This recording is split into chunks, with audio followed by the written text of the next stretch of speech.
c'est dans le cadre où on met de côté la question de l'indépendance. Or, la question de l'indépendance, elle est à la base de ce qui se passe actuellement ici. Donc, voilà, ça m'étonne. La deuxième question, c'est par rapport à l'Australie. Il me semble bien que, justement, vous avez évoqué une votation qui était destinée à protéger mieux les minorités.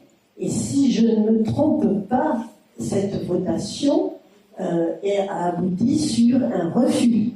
Donc, ça veut dire que les minorités, elles, comment elles font pour se faire entendre, puisque justement elles sont minoritaires, d'autant plus qu'elles ont été complètement massacrées au moment de la colonisation des Australiens. Voilà, donc ça ne me semble pas, là, dans ce cas-là, un système qui montre qu'on est dans quelque chose de souhaitable et d'équitable. Donc, sur la première question et sur le postulat qu'on fait une proposition qui met de côté l'indépendance. C'est juste, c'est vrai que je n'ai pas expliqué pourquoi on fait ça. La raison de base, c'est que si l'indépendance est faite, ce système est encore plus facile à faire. C'est-à-dire que avoir un référendum d'initiative constituante dès lors que la Nouvelle-Calédonie se dote de sa propre constitution indépendante, ça dépend de vous après, mais si il y a un large mouvement pour l'avoir, c'est facile à faire. Il y a des constitutions qui l'ont, comme l'a dit Clara, et donc c'est très facile aussi de s'inspirer des exemples qu'il y a déjà. Ce qui est plus compliqué, c'est de s'imaginer une situation dans laquelle la Nouvelle-Calédonie est dans la France et pour autant, elle arrive à décider des questions fondamentales. Ça, c'est un peu plus complexe et c'est pour ça qu'on a axé la conférence là-dessus. Mais notre positionnement là-dessus, encore une fois, on s'est attaqué à la version la plus difficile, si vous voulez, et qui est celle, par ailleurs, qui est actuellement en place.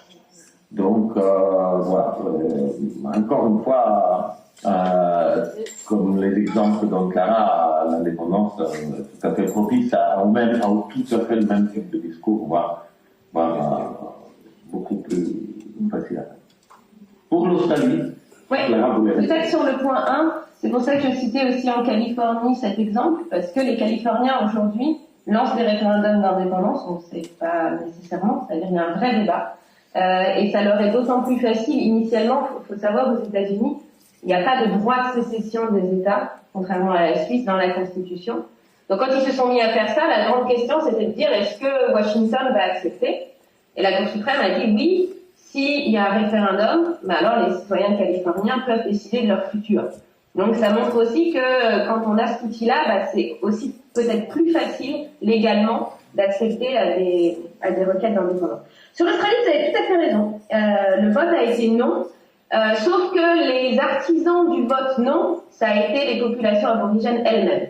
C'est-à-dire que c'est pas le non à gagner parce que le dispositif n'était déjà pas soutenu par ceux qui étaient contre la reconnaissance des droits des populations aborigènes, mais les populations elles-mêmes, les groupes qui les représentaient, trouvaient que la proposition qui était faite n'était pas assez ambitieuse, n'était pas assez protectrice.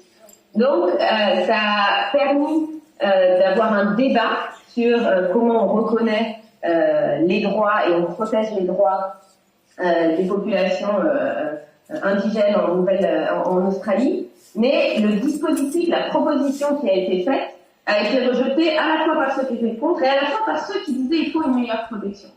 Ça arrive assez fréquemment quand même. Dans les pays qui ont un référendum obligatoire, comme les propositions sont faites par les représentants, parfois il faut plusieurs référendums pour trouver la bonne formule. Aussi parce que, comme je le disais, c'est pour ça que j'ai mis un peu en contraste l'Australie et la Micronésie, les îles Palau, etc. Pourquoi? Parce que en Australie, les citoyens n'ont pas le droit de faire des propositions. Donc les populations aborigènes ne peuvent pas lancer une proposition. Ils n'ont pas ce droit-là. droit contre les populations de Micronésie, des îles Palau et des îles Marshall, où on a les dispositifs les plus protectifs, en fait, des droits des populations, des peuples dits, des pratiques dites traditionnelles. Donc, vous voyez, c'est pour vous montrer que plus les citoyens ont du pouvoir, et en Australie, c'est pour ça que j'en ai parlé, mais je ne l'ai pas mis comme un exemple majeur. En fait, parce que les citoyens ne peuvent pas faire ce pouvoir de proposition, ils n'arrivent pas à aller aussi loin sur la reconnaissance des droits traditionnels que le feraient d'autres États où les gens ont ce pouvoir. Donc c'est vraiment pour aussi contraster l'importance de non seulement donner le droit de voter directement les décisions, mais aussi aux citoyens de proposer. Et voilà, si je peux juste traduire très concrètement ce que dit Clara. Clara dit que si les citoyens australiens, et notamment aborigènes, mais tous les Australiens, avaient la possibilité d'initier par des signatures un référendum constitutionnel, ce qui se serait passé, c'est que les aborigènes auraient proposé eux-mêmes leur proposition et qu'elle aurait eu beaucoup plus de chances de passer parce que l'Australien moyen sait que c'est une proposition qui est soutenue par la population qui est censée être défendue. C'était pas le cas du référendum qu'il y a eu parce qu'ils n'ont pas cette possibilité d'initier. Alors, on peut toujours dire, si on raisonne avec des si, voilà, on peut mettre des roues en attente, je sais pas comment on fait, mais en fait, le si est justifié par... Comment? Je dis, je suis pas d'accord avec votre réponse, parce que même si vous l'avez écrite eux-mêmes, forgée eux-mêmes, cette consultation, enfin, comme ils sont minoritaires, de toute façon, c'est un truc à la majorité, oui. Ils n'auraient pas obtenu, même si eux avaient voté. J'allais terminer juste sur ce point, parce que comment on fait pour savoir qui a raison, puisqu'on raisonne avec des cibles là. Ce que je vous propose, c'est que simplement, nous, on est allé voir dans les pays où les minorités ont le droit d'initier un référendum, où la majorité vote. Alors, par exemple, Clara citait la Suisse. La Suisse, il y a une minorité qui constitue 1% de la population, qui est la minorité romanche, qui a une langue très minoritaire, et qui, en 1938, elle a fait une initiative pour avoir une reconnaissance, et la population a voté à 94% en faveur de cette proposition. Alors, il ne faut pas croire que les populations majoritaires sont aussi discriminantes. C'est vrai que si la revendication minoritaire est très agressive, ambitieuse, il peut y avoir des noms. Mais quand c'est une proposition de reconnaissance, les gens ne veulent pas avoir à côté des voisins fâchés. Voyez. Donc, très souvent, dans cet exemple de la Suisse et des exemples aux États-Unis, on a la peine, les minorités arrivent à avoir gain de cause tout simplement parce qu'ils vont proposer quelque chose qui puisse être accepté par la majorité et la majorité ne veut pas se fâcher avec une minorité qui est présente dans son propre pays. Moi, je voulais savoir au niveau de minorité, le nom de minorité, qu'est-ce qu'on met derrière? Est-ce que les personnes en situation de handicap, elles font partie des minorités? Parce qu'elles font partie de la population. C'est un peu relatif. En fait, ça dépend. C'est un peu relatif. On va dire que la définition, comme on est sur un système où on a une décision par référendum se prend à la majorité, c'est-à-dire à 51% de la population, tous les groupes qui s'auto-identifient comme groupes mais qui sont moins de 51%, sont de facto dans la majorité, c'est-à-dire que dans la minorité. Ça veut dire que si eux seuls soutiennent une proposition, eh bien, elle ne passera pas par référendum parce que les opposants seront plus nombreux.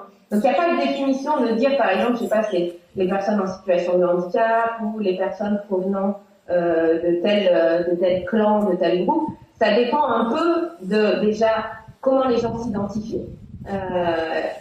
C'est-à-dire, est-ce qu'ils s'identifient sur un trait qui est un trait de type, je ne sais pas, tribal, familial ou linguistique, et leur taille dans une population. C'est aussi simple que ça. C'est comme dans un référendum, c'est une décision à la fin majoritaire qui est adoptée.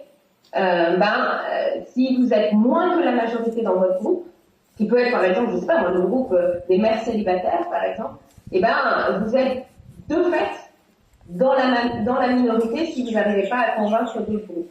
Pour éviter justement ça, Raoul y reviendra, dans beaucoup de pays, pour qu'une décision soit adoptée par référendum, il y a la décision doit être majoritaire au sein de la population, mais aussi souvent majoritaire au sein, par exemple, en Suisse, c'est les cantons.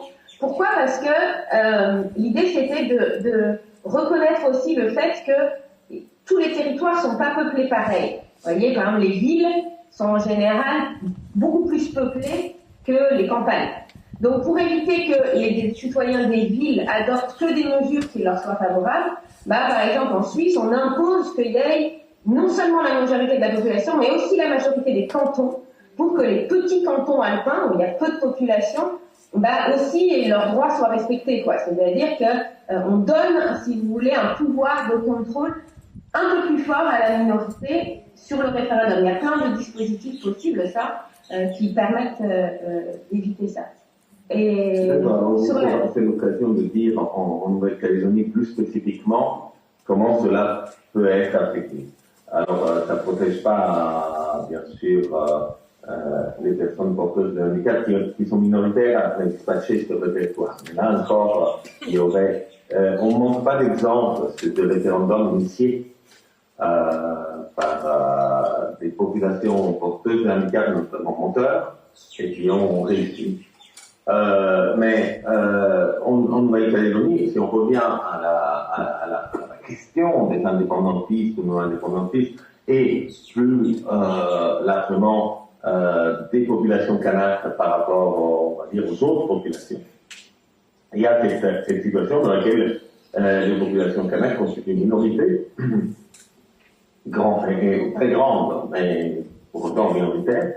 Mais ils sont beaucoup plus présents sur le territoire, ce qui fait qu'ils sont majoritaires dans une majorité de communes. N'est-ce pas? Vous avez 33 communes, mais dans la majorité, la population kanak est majoritaire. Ce qui fait qu'un système de double majorité, c'est-à-dire un référendum est validé seulement s'il y a la majorité de la population, mais aussi la majorité des communes doit avoir un vote majoritaire également. C'est-à-dire que la majorité doit être obtenue dans la majorité des communes. Ça, c'est la règle qui se passe en Australie, typiquement, au niveau des États. Et donc, cela veut dire qu'il faut le double accord de la majorité et la majorité des communes. La majorité est non kanak, la majorité des communes est kanak, donc vous voyez, typiquement, là, il faut, pour prendre des décisions communes, il faut des décisions qui soient acceptées par tous. Donc voilà, ça c'est un exemple concret chez vous de ce que disait Clara. Il y a des moyens aussi, au niveau du référendum, de faire valoir certaines minorités. On ne peut pas, naturellement, le référendum ne peut pas protéger toutes les minorités. Ce qui protège les minorités, c'est l'initiative.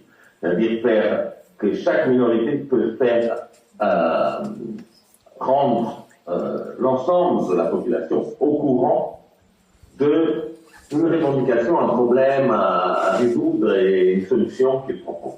Et souvent, c'est simplement l'absence d'information qui fait qu'on ne soutient pas. Et dès qu'on a l'information, on est assigné les minorités, c'est ce qu'on disait tout à